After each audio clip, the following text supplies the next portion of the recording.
여러분들 혹시 나는 왜 이렇게 사람과 사람 사이 관계에서 상처를 많이 받을까? 왜 이렇게 예민할까? 라고 느껴보신 적은 없습니까? 심지어 너무 자주 서운해하고 섭섭해하고 억울해하고 원통하다고 느낀 적은 없으십니까? 뭐 세상 말로 기가 약한 거일 수도 있어요. 기가 센 사람들이 이 땅에는 워낙 많기 때문에 나는 왜 이렇게 기가 약할까? 라고 느끼신 적은 없습니까? 그런데요, 꼭 타고나기는 기가 약해서라기보다는 기독교인으로 살다 보면은 그 뭐 성질대로 살 수는 없는 거 아닙니까? 착하게 살라고 하니까. 그러다 보니 참는 게 익숙해지고 항상 마음은 상처받고 섭섭하고 원통하고 억울하기도 한데 드러낼 수는 없고, 특히나 목회자들 같은 경우는 더더군다나 그러죠. 목회자의 배우자들은 뭐 목사님 사모님들 같은 경우는 더더군다나 그렇습니다. 야, 무조건 참아야 돼요. 항상 웃고 있어야 됩니다. 이것도 못할 일이죠. 그런데요, 정작 이렇게 상처받고 배신당하고 섭섭하고 원통하고 억울하게 살아가는 사람들, 기독교인들 중에는 참 많죠. 정말 많습니다. 뭐 그런 사람들이 교회에 오는 것일 수도 있지만 교회에서 신앙생활을 하다 보니 그렇게 되는 경우도 있어요. 자, 그런데 이런 분들, 뭐 저도 뭐 큰 예외가 아닐 수도 있습니다. 그 사람들의 영혼은 울고 있죠. 정말 울고 있습니다. 너무 힘들고 괴롭고 아프다고 울고 있습니다. 이 세상을 떠나서 주님과 나만 있는 공간으로 가고 싶어요. 그래서 항상 부르짖어 기도하고 울면서 기도하는 분들 아마 있으실 겁니다. 그런데 이런 상한 마음을 가지고 있는 이들에게 심리학에서는 여러 가지 대안들을 제시하고 있죠. 대표적으로 제가 한 사람 인용해 보면요, 빅터 프랭클이라는 사람이 있습니다. 그 사람은 자극과 반응 사이에 공간이 있다 그래요. 이 공간에서 사람들이 선택하는 거다. 하나의 자극이 들어올 때, 누군가 나에게 상처 주는 얘기를 할 때, 뭐 이런 게 다 자극이죠. 기분 나쁜 얘기를 하는 거예요. 세상 사람들은 성질대로 너 뭐야! 라고 소리칠 수 있지만 우리는 또 그럴 수 없는 거 아닙니까? 그래서 자극이 올 때 반응 사이에 공간이 있는 거예요. 여기서 어떤 선택을 하느냐를 이제 상세하게 풀어놨죠. 심리학자고 유대인입니다. 정치범수용소, 아니요, 정치범수용소가 아니라 나치의 개토에서 수감되어 있던 사람이죠. 사람의 심리를 연구를 많이 했어요. 그래서 이 사람의 이론을 또 이어받은 많은 사람들이 바로 상처받고 섭섭함과 억울함과 원통함에 젖는 이들에게 해결책, 어떤 면에서는 세상적인 해결책인데요, 컴패션과 커넥션과 리뎀션이라는 세 가지 절차를 얘기하고 납니다. 이게 심리학에서 나오는 얘기죠. 컴패션은 자기의 감정을 인정하라는 거예요. 한국 사람들은 특히나 이런 감정 표현에 익숙하지 않은데 남자들은 더더군다나 그렇죠. 무조건 참아야 돼. 남자가 울면 안 돼. 이렇게 대하잖아요.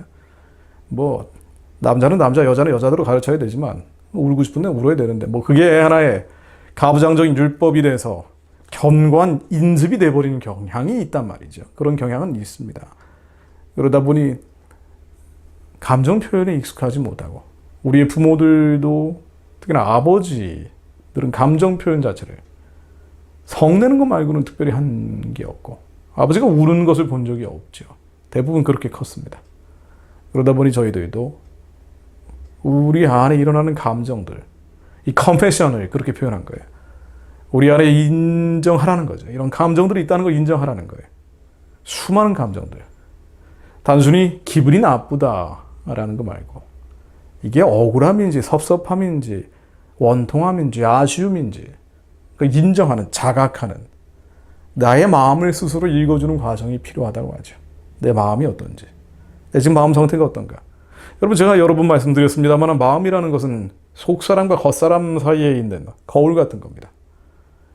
속사람이 빛을 발해서 마음이 새로워질 수도 있지만 겉사람이 여전히 통제되지 않는 옛사람이 작용을 해서 분노와 미움과 증오와 온갖 상실된 감정, 기분 상태로 가득 차 있을 수도 있는 게 마음이죠. 이 마음 상태를 보라는 거예요, 컴패션이라는 건. 그래서 아, 내 마음이 지금 우울하구나. 이 사람으로부터 서운하구나. 난 배신당한 것 같은 원통함이 있구나. 그걸 인지하라는 겁니다. 인지하고. 그리고 그것을 커넥션, 그 사람과의 관계에서 선택하라는 거죠. 적절한 표현을 하라는 겁니다. 예를 들면 어떤 직장에서 나를 항상 골탕 먹이는 부하 직원이 있다고 생각해 보세요. 사악할 정도로 골탕을 먹이고 있다. 뺀질뺀질거리면서. 감정적으로 대응할 수도 있지만 그래도 기독교인이니까 참는단 말이죠. 한 번은 참아봐야. 근데 이게 반복되고 있어요. 이거 어떻게 할 겁니까? 언제까지 참을 거예요? 혹은 내가 열심히 일한, 노력한 것들을 상사가 다 가로채고 있어요. 뭐 한 번은 참는다 치고 뭐 한 번도 말이죠. 이 결정적인 거였어요. 어떻게 할 겁니까? 계속 참아요. 오히려 이 눈을 더 부릅뜨고 힘을 주고 목소리 힘을 주면서 거울을 보면서 힘을 주는 자기 자신을 연습하는 겁니다. 압도하는, 너 그러면 안 돼! 뭐 소리칠 수도 있지만 뭐 나중에 더 큰 문제가 되는 경우도 있고. 자, 여기에서 컴패션, 나의 감정을 인정하고, 아, 나 배신을 당했다는 억울함이 있구나. 그 커넥션, 그 사람과의 관계에서 표현하라는 거죠. 적절한 방식으로 표현하라는 겁니다. 성내고 분내고 짜증내는 게 아니고요. 그래서 리뎀션, 그거로부터 모든 자유로워지라는 겁니다. 자, 이런 세상적인 여러 가지 방법들이 심리학에서, 상담학에서는 많이 있습니다. 구체적으로 적용될 수 있는 기능적인 것들이 많이 발달되어 있죠. 근데 우리가 또 한 가지 한편으로 생각해 볼 수 있는 것은요. 사실 마음에 대한 것은 성경 말씀만큼 정확히 기술된 게 없다는 겁니다.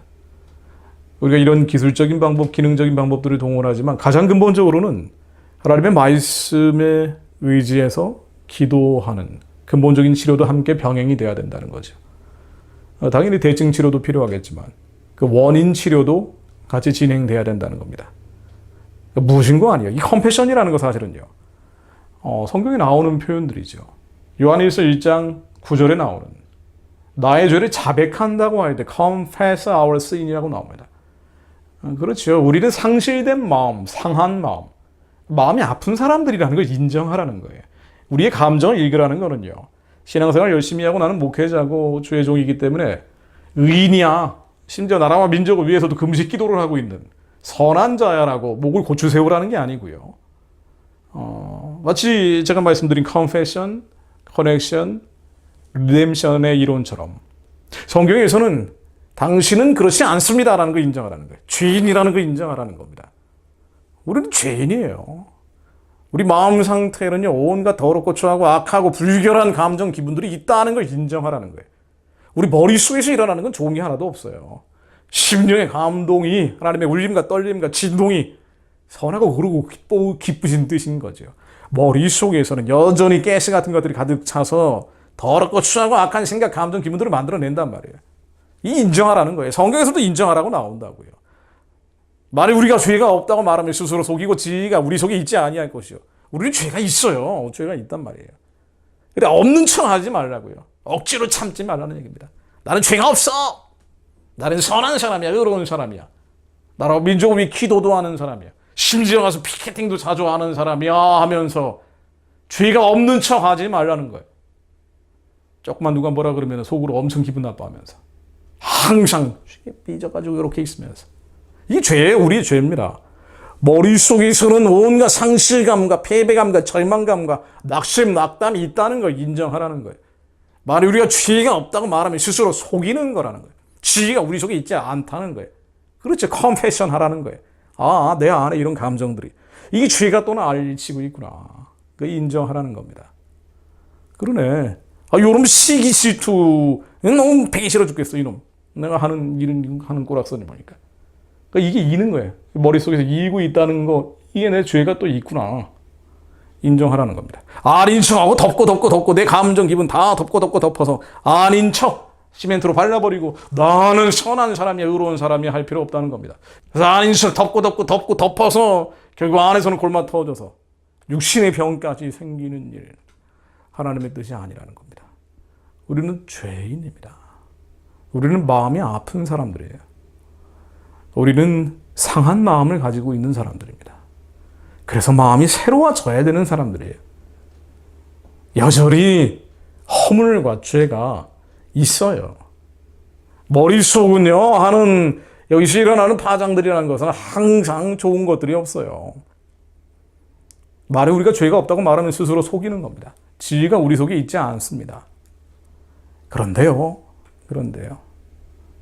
Confession, Connection, Redemption의 이론처럼 만일 우리가 우리의 죄를 자백하면 그는 미쁘시고 의로우사 우리 죄를 사하시며 우리를 모든 불의에서 깨끗하게 하실 것이요. 우리의 죄를 자백할 때 하나님 제가 죄인입니다. 정말 미워 죽겠습니다. 제가 싫어 죽겠습니다. 저럼 어떻게 해야 될지 내가 모르겠습니다. 나 용서가 안 됩니다. 용납할 수가 없습니다. 제 머릿속에서 이는 걸 어떻게 합니까? 이 감정 기분을 어떻게 할 겁니까?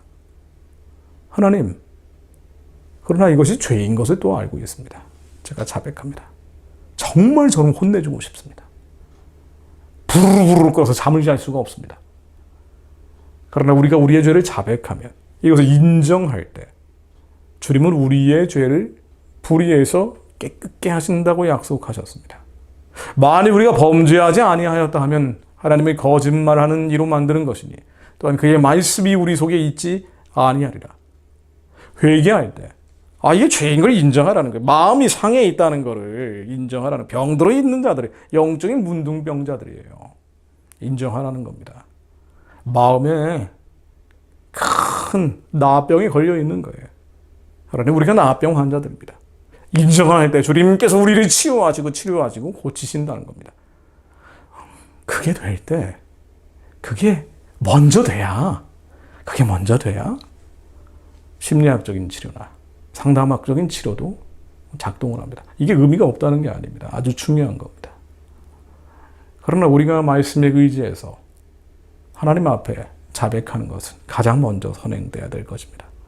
먼저 그의 나라와 그 나라의 의를 구할 때, 주님의 의가 우리 안에 채워질 때 정말 나를 속상하게 하는, 우리 주변에 수많은 사람들이 있겠죠.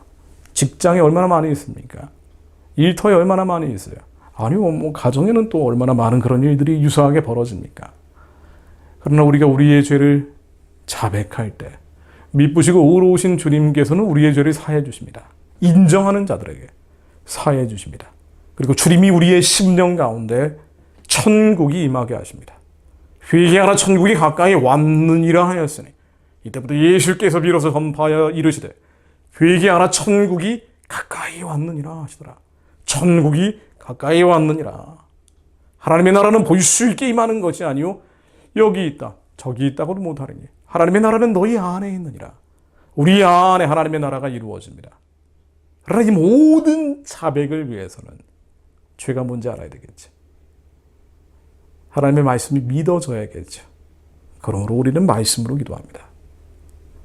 하나님의 말씀을 종일종일하러 읊조리며 그 말씀을 나의 육성으로 들음으로 믿음이 자라나고, 완전하신 말씀 앞에 흑도가니에서 7번 단련한 음보다 더 깨끗한 주님의 말씀 앞에 내 안에 감춰져 있던 것들이 드러나며 숨겨져 있던 것들이 알려져서 다 밝히 드러나 심령, 골수, 관절, 영과 혼을 찢어 쪼개서 마음에 있는 찌꺼기들을 더 내어 예수의 십자가에 못 박아 정과 욕심을 못 박아 거리의 진흙처럼 발발 쳐버리고 주님께서 저희를 깨끗게 하십니다.